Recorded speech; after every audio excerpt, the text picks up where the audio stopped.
So Daniel, the audience here that's going to be watching you are other founders that are starting the journey of setting up their business, not too dissimilar to your own journey when you started 3 years ago. So for them, can you just introduce yourself? Yeah, absolutely. So my name's Daniel Norman. I'm the co-founder and CEO of Aprao. And we'll come on to it, I'm sure, but Aprao is a cloud-based financial modeling tool for real estate. Excellent. And what I'd love for you to delve into is the why. Like, why did you decide to set up Aprao? And perhaps you can go into your journey before even setting up the company. Like, what led to this? Yeah, well, it's quite a journey, but basically it was about 10 years worth of property experience or working in the property sector. So my background was in development finance. I actually wanted to be a property developer originally, but it was at the time of the global financial crisis. And rather than going and becoming a property developer when the world was crumbling, I moved into the world of development finance. So I went from literally actually getting some work experience with a property developer who had about 50 people working for them, who then a week later it was back to one person. I thought property development probably isn't the best space for me right now. And luckily now I moved into development finance and I was working as a lender, basically lending money to property developers in different forms for about 10 years. And my last role, I was in banking, and in that job I had developers coming to me looking to secure finance. And when they do that, they send me their Excel spreadsheet generally. And it's the same as like a startup approaching a VC looking for funding. They've got their financial model, all the supporting documents to tell you about how great this opportunity is. And for me as a lender, I was reviewing about 3 to 5 deals per day, and every single person was sending me a totally different Excel spreadsheet.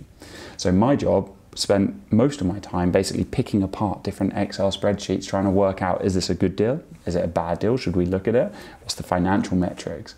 And I thought, how great would it be if we could standardize that information, create basically an industry standard format, which someone could send to me and I could assess that on a like-for-like basis with all the other deals. And at the time, it was just as cloud-based software was taking off, and there was literally nothing in the property development space. So I thought, how great would it be if we could streamline this process, save the number of hours spent running Excel models, cut down the human error that is always found. So many errors in Excel spreadsheets, and basically just streamline the entire process. And so we started looking into it. I started looking into it literally on my lunch breaks. I would take my laptop to the cafe around the corner in the city, started doing some research, looking at ideas. And then I just was piecing it all together, and I realized there was a market size that needed this. There's such an opportunity. Started speaking discreetly to a few people and realized that, yeah, there was a need here. And first part was actually just scratching my own itch. I said, if I was a lender, I would love to have this tool because it would make my life a lot easier. Yeah. And now we've gone ahead and done that. I literally say to people all the time, if I had had this software when I was a lender, I could have saved myself hours per deal that I was working on. Now that's really interesting. So you came at it from a pretty unique vantage point where you were the end user of what you built today. But how did you go beyond identifying the problem and building something to suit your needs to identifying actually that this is a problem at scale? Because ultimately you're not going to build it just for a small set of people. Yeah. So what was the journey of validating that this is something that's going to be needed on a UK-wide basis and potentially on a global basis? And that's actually a really interesting point, because my initial concepts and a lot of the ideas were quite tailored to my side, and I had a lot of blind spots because I'd been on one side of the equation for so long. It was only then when we started prototyping and showing it to other people within other stakeholders within property development that we realized that we were missing parts. So we thought we could go to the market with an MVP, a minimum viable product, and we'll get customers signing up. But we had some big gaps in it. So we went and sat down with people very excited, and they said, well, I can't use that because I can't do that, or I can't do that. So actually, what I initially thought would be very straightforward wasn't, but we listened. And with software, it's all about iterations. So we went back to the drawing board. We basically spoke to as many people as we could. And we split our customer groups up into property developers, lenders, which was my persona, but I needed to kind of validate my own assumptions as well. And then the property professionals. And we spoke to people then from small, medium and large businesses within each of those segments and documented the whole process around the needs, the pains, the wants, etc. Mapped it all out. I found the photos the other day. We've got in Jonathan, the co-founder's apartment, we've literally have post-it notes all up on the wall. We did this 2-day thing where we went through it all. And anyway, we then revisited those conversations again and again. And we realized that actually there was a few differences, which did make a difference, but the fundamentals did translate. Yep. We just had to do them in a certain way and communicate that to people in a different way. Yep. So from a software perspective, the structure, the core is the same, but the value proposition to a property developer or a lender is going to be very different. Interesting. It seems like you followed in many ways the path of an agile startup where you got a product into customers' hands, took feedback, and then iterated based on what they were telling you. Were you reading about startups? I mean, you didn't come from the startup world. How did you get plugged into that community and just understand the ways of how to take an idea and build it? Well, yeah, Eric Ries, Lean Startup, great book. I was reading that at the time. Yeah. But it didn't make sense until you were doing it. Yeah. Basically, it's only when you sit down with a wireframe or a clickable product in front of someone and they pull it apart that it rips your heart apart. But then actually you realize that feedback is gold, because that feedback guides the product. Yeah. So you build up a tough skin, but you basically, I learned very quickly what was needed to achieve what we wanted to. Yeah. I mean, coming back to the question though, I think that I'm very fortunate to have found a co-founder who had built software before. He had worked for very large businesses as well as very small businesses, and even on a freelance basis. So he knew from a software perspective what those iterations looked like. Even though he knew nothing about property, he knew the software side. Yeah. So I was bringing the industry knowledge and he was bringing the technical knowledge. Yeah, yeah. Seems like a very complementary background and skill sets. And what role? I mean, you were one of a batch of companies that Pi Labs had invested in a couple of years ago, and you went through our program. If you just think back to those early days and what you were facing at the time, what role did that program play in your overall early stages of evolution? It's a good point. And I think that at the time, I'd come from a corporate world. I had just started working with Jonathan, the co-founder, and we didn't have that much structure at that point. We were just working remotely, working on Aprao as a project. We were both full-time, but it was very, very early.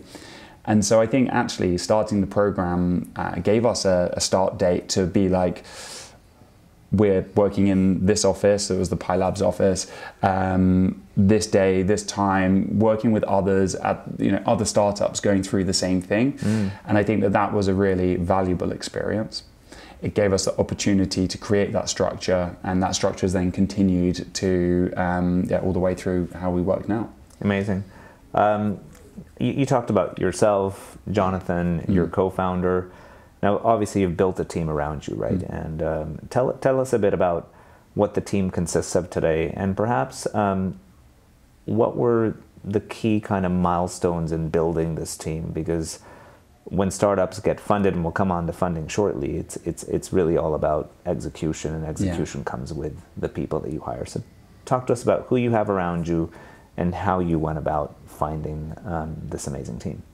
Yeah, no, they are a great team. Yeah. And so I think that the first thing for us was filling the cornerstone positions. So we wanted somebody in sales and somebody in marketing, because we got to a point where we had a product that we knew we could sell. We had a handful of customers between just Jonathan and myself as co-founders. We had a product that we knew, okay, if you've signed up 5 customers, you could probably sign up 10. If you can sign up 10, you can probably get 20. Yeah. And then it becomes a sales and marketing exercise. So we hired somebody in sales and somebody in marketing. From there, we've then gone on to basically take that a step further. And so more recently, we've hired a content marketing specialist. Tanya, who joined the team, she's got a master's in content marketing, and that then supports the marketing function to help drive this awareness and drive the leads into the sales team, which then helps the sales team. So we started with those cornerstone positions, and then we started to fill in the gaps around that to basically support those positions wherever we can. And really interesting. I mean, you're a great example of a startup that's currently fully being run on a remote basis. Obviously, that has implications on overall team culture as well. So, how would you describe the culture at Aprao, and what role do you think that culture plays in both building the team and retaining the team that you have? I think it's a really important point, because a lot of people thought that it was a bit of a strange idea to have a fully remote team. And Jonathan and I always had the vision of building a fully remote team. Then after Pi Labs, we ended up together side by side in an office in those early days when we were iterating. We're in a WeWork, sat next to each other, running ideas past each other. That was great. But then as the team grew, we had an office in a WeWork that we were paying for.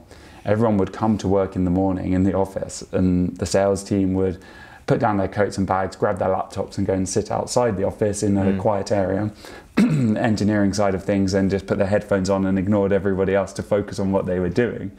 And so we realized that actually, even though we have an office, we didn't need this. And this was before COVID. So we had the idea of basically going fully remote at that point in time. And we actually ended our office lease. And fortunately, we did that. Then COVID hit, and we'd actually already cancelled our office lease. And so it actually unlocked a lot of opportunities since doing that. So what we found is, and we're hiring at the moment, and what I found is there's a lot of people who have accommodated or adjusted very well to home working or remote working. And now they've been in positions where they're insisting they go back into the office, and maybe that doesn't suit their lifestyle, or they basically they don't feel the need to do that, so they start looking around. So we're speaking to people in our hiring process now who maybe moved out of the city and have got a bit more space, and they could come back in, but they see the inefficiencies there. So by doing what we did, by going fully remote, it allows people to live wherever they want to live. And all I say is you just have to be aware of the time zone that you're working in. You have to be good at asynchronous communication and written communication. That's really important. But other than that, live where you want to live. If you want to live in Cornwall and go surfing in the mornings, then great. Because if people are happy and they are enjoying where they are, then when they come to work, they're more productive. And do you see this model? I mean, it's fine for where you are today in terms of the headcount. Do you see it continuing as you scale up to, let's say, 50, 100 people? I do. And a great thing with this now is that as we hire people internationally in different markets, everybody is on a level playing field. You don't have two people in an office who have a chat and somebody sitting in another, from working from home in another location or from another office doesn't know what we said, what has been said. Everything that happens within the tools that we use, and it's visible for everybody. So there's complete transparency as to what's going on in the business. You don't need to pick up the phone and say, what's going on today, Faisal? It's all there for everybody to see. And that means that as we expand the team, we can plug new members of the team into that system, and everybody can onboard in the same way, everyone can communicate in the same way, and interact in a very open fashion. And also asynchronous when you're dealing with different time zones. That's important. It seems like you're building the team on a remote first basis from the ground up, which is probably going to be a little bit more seamless than companies that are trying to pivot to remote first. Let's talk a bit about growth, right? You've come a long way in the last 3 years. You've grown the team, you've grown your client base, you've grown revenues. Maybe we'll dive into customer first. Who was your customer 3 years ago when you first launched? Those early customers that took the leap of faith with Aprao. And how has that evolved? Who's the customer now? And what have you done to onboard perhaps larger, more sophisticated clients on board? Well, the great thing is I had a contact book in property, so I had some friendly names who I could pick the phone up to, and they would at least take the call. So when we were ready to start selling Aprao, I could speak to those people. It didn't mean that they would buy, but they would know me from my lending days and my banking days. Maybe they had followed a bit of the journey that we were doing. So through Pi Labs, we put a bit of social content out there and people were aware. I mean, it wasn't as easy to sell to those people as I would have loved, but equally you can have a conversation, and our early customers, they were generally tech forward people. So either a newer generation into property who saw tools in every other area of their life and then came to work in property and were using an Excel spreadsheet. So the early adopters were the tech forward ones, the equivalent, the people that queue up outside the Apple store when the new iPhone comes out. And then from there, we realized that you start to get a network effect. So because the appraisals and feasibilities from our software are shared, they would maybe sell a development site to another developer who would see the report and they would say, oh, that looks good. And so we started to basically join some dots between those customers. And then from there, we would build up things like testimonials and reviews, and people would be sharing those reports with more people. And actually the network effect really helped build some early traction for us.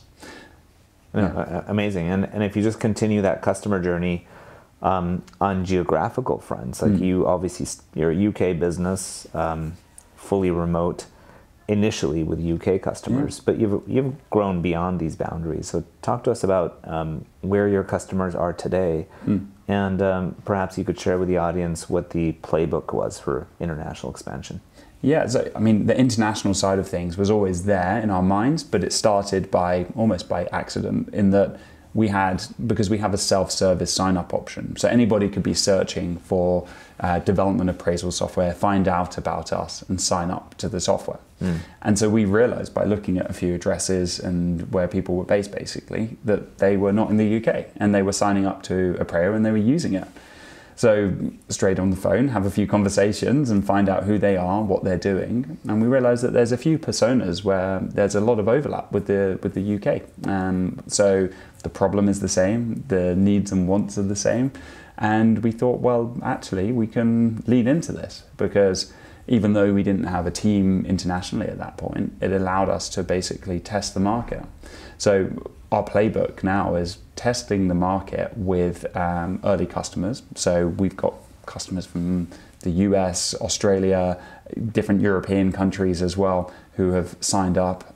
We speak to them, we understand the market, we ask for any introductions to associations, network bodies, or people, friendly contacts who will be able to provide us feedback. We usually try and pull together a kind of like a beta test group for each market, gather that feedback, make any localization needed for the product, which there is some. It's not as straightforward as we would have hoped, but it's not too bad. And then from there, we look to localize our pricing page on the website. So if you're in France, you see euros. If you're in the US, you see dollars, etc. And then eventually, if that market has enough traction, then we look to hire a person in that market to support it. And using this iterative approach that you've just described of entering new markets, initially organically responding to inbound inquiries and then learning more about that customer, where do you see your next 3 big markets coming from? Well, market size, obviously, the US is one of the biggest, but actually some of the quickest traction that we've had, and the fastest moving market for us is actually APAC, but mainly Australia as a market.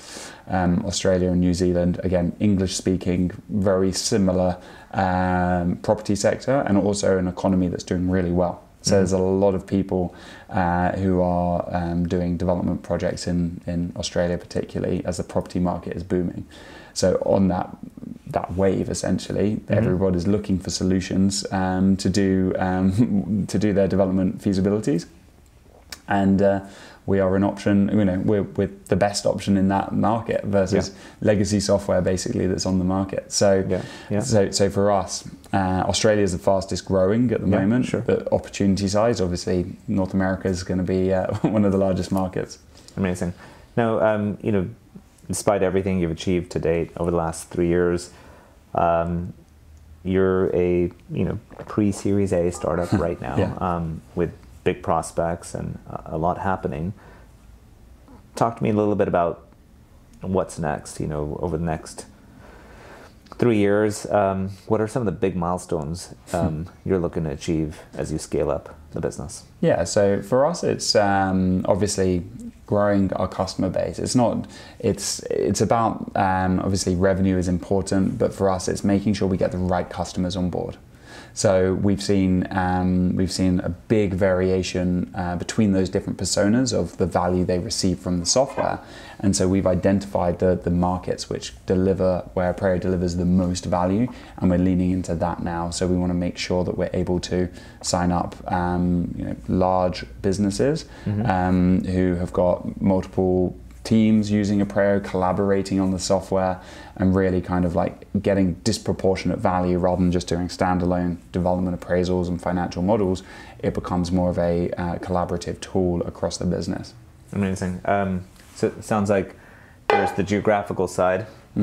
You're also moving up the curve in terms of your client base from SMEs to the larger, more medium and large clients. This has obviously been I'm sure the journey has not come without its stresses.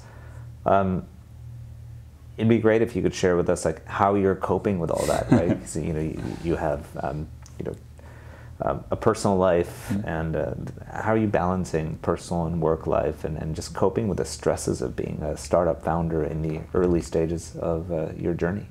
Yeah, that's a very good point.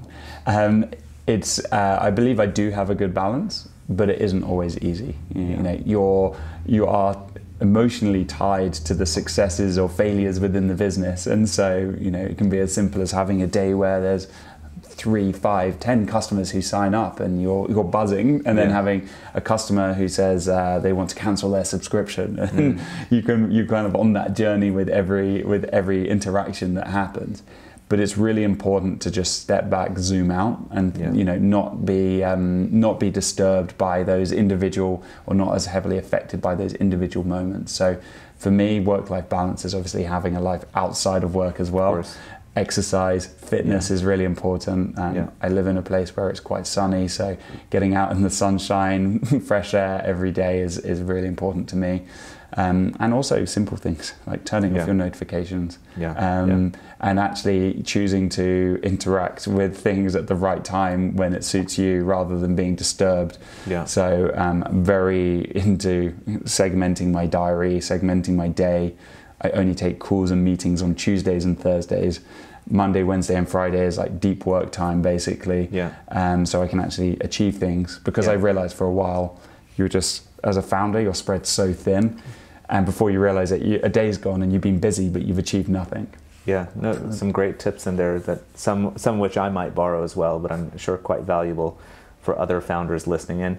So you've talked about some of the like work-life balance hacks that you use in your own personal life. You've got a team. In a way, as a founder, you've got a responsibility to also look after them. How are you promoting health and well-being, which is very topical right now, at Aprao?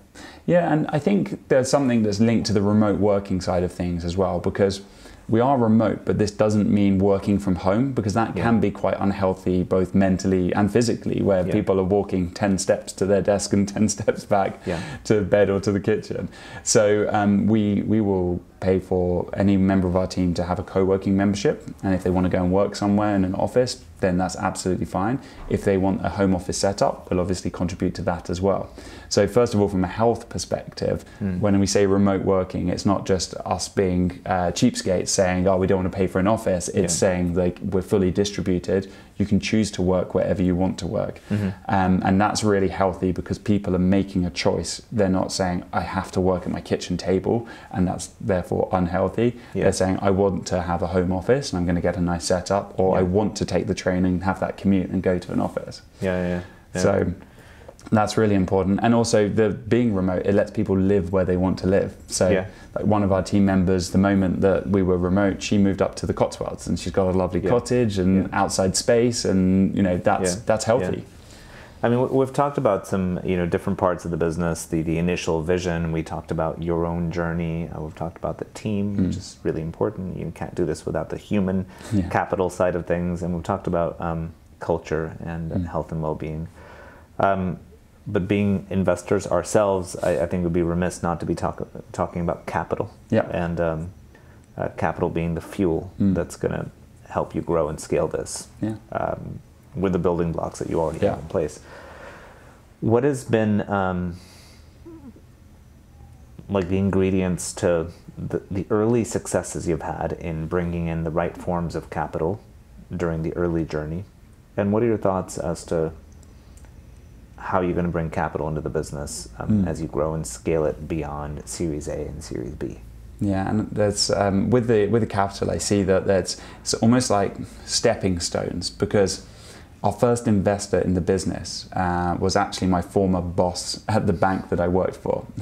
So when I left and I told him that what I was doing, we met up for coffee, and he said, "Well, let me know if you're raising any money." And I at that point I leaned into that, and I thought, yeah, this is a great opportunity. And then I remember when we were applying for Pi Labs, talking to the team, they saw confidence in the fact that somebody who knew me prior was wanting to put money into what I was doing. Yeah. Somebody who's also within the sector and within the space, and somebody who also from a personal capacity could basically, is willing to put personal money next to me as an individual and the business. So I saw that as a first stepping stone. Then getting external investment from somebody outside of my immediate network with Pi Labs was the second step. Yeah. And then from there, what we found is a lot of people obviously follow what you're doing, and then that opens the awareness of wanting to put money in, because they know the vetting process that goes on, and you're only investing in startups which obviously have been through that process. Yeah. And then also through the accelerator program as well. Yeah. So that gave confidence to both angels and VC investors as well, following that point. Yeah. So I see it as a very iterative process again. Yeah. If I didn't do that first step, it would have been a lot more difficult, not impossible, but more difficult to do the second, third, fourth steps. Yeah, that makes sense. And just looking forward as you grow this beyond Series A and B, what are your thoughts as to your strategy for scaling this up using capital as a fuel? Yeah. Well, I think the thing that you learn very quickly is that there's no shortage of money out there. Yeah. Particularly once you're generating revenue as a business. Like there's, lots of people are open to a conversation, but for us, it's always been about having the right investors on board. Yeah. And so we are looking for people that unlock new doors or new opportunities. So as I mentioned, international markets, it may be investors based in those markets which have a network within property, or a network or PR which can open up a network in that market. Or somebody with great industry connections who can be more strategic. So basically, we're looking at investors who can help unlock those next opportunities for us, or at least be aligned with those next opportunities for us. Yeah, no, that makes a lot of sense. Just thinking strategically, particularly when you're building a quality business, I think you can be selective about what types of capital you want to bring on board. I'd like to wrap up in a couple of minutes, but before we do, let's think beyond just today and the next year, and look at, the horizon 5 years out. 2026, 5 years from today. Where do you see Aprao? Give us kind of a picture of where you'd like it to be. Before you go to bed at night and you're thinking about the business. Yeah. What does it look like? Well, when we set out to start this, the vision was to create a new industry standard for real estate financial modeling.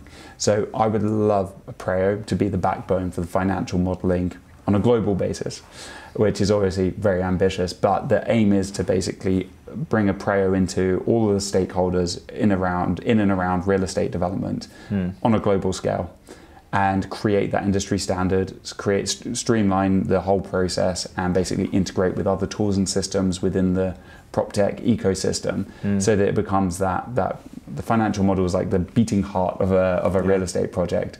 It's almost like a digital twin, but the financial twin of a project, basically. And we want to make sure that is the industry standard on a global basis. That's a really exciting and big vision. Although you're still early, and this is our final piece, you've come a long way in the last 3 years. You've learned a lot. You've made a lot of mistakes. Yeah. Been through all kinds of ups and downs, as startup founders do. A lot of the people watching this are at the beginning of the journey. What piece of advice do you have to share with them? The key thing is just to stick with the process and iterate. I think we've touched on iterations a lot today, and you often can't see 3 steps ahead until you've made that first step. And then actually the third step or the second step is then actually very different to what you first thought. So start small, iterate, and then just constantly iterate. And that's everything. It's not just a product. That could be the processes in your business. It could be how you approach investors. It can be your pitch deck, whatever it may be. Yeah. Just constantly iterate. But if you don't start, you don't know what the next step is. Yeah, no, I completely agree. Dan, thanks so much for your time today. No really worries. valuable. Thanks for having me.